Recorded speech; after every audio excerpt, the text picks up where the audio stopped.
banana. So next day, all the disciples came to the Guru Edwin. and shared their story to Guru. One said, I woke up at 12 o'clock and ate the banana hiding under a blanket. One said, I jumped in river with banana and ate the banana so no one saw. One said, I blindfolded myself and ate the banana so no one saw.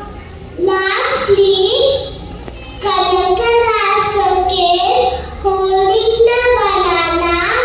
Guru will ask, why you didn't eat banana? Kanakadasa will say, how can I eat? Wherever I was